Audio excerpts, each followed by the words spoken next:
Hey guys, it's Nicole, and for this week's nail art look, I decided to do some matte green with some leaf gel and a houndstooth print. So I thought these were super cute for fall and also simple and easy to create.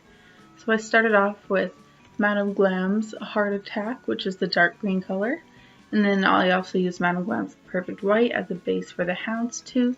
So I applied 3 coats of each color. I did the green on my pinky, my pointer finger, and my thumb, and I did the white on my middle 2 nails. Try and keep it smooth. That is when you put on a matte top coat, you can see any imperfections in the polish and that kind of thing.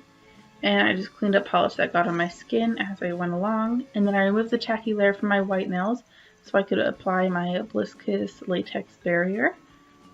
That'll make it a lot easier for cleanup with the stamping polish later.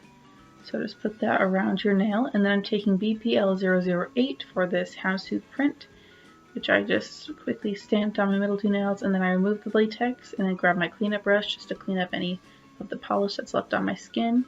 And I'm taking this matte top coat and Flawless Finish. I put the matte top coat over the green nails.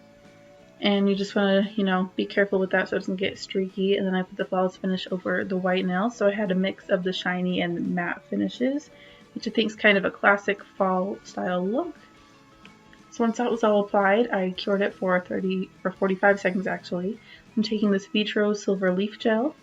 And I did a stripe down my thumb and my pinky. And then I just did a little half moon at the base of my pointer nail, just to kind of mix it up a little bit and add a little bit of glitter and just kind of some cute sparkle. I don't know. That was a fun detail to add. So once that was cured, I tried to keep it flat, and then I cured that and removed the tacky layer. And that's it for this nail art look. I hope you guys enjoyed this tutorial. Thanks so much for watching. I will leave product links in the description box below, and I'll see you next week. Bye!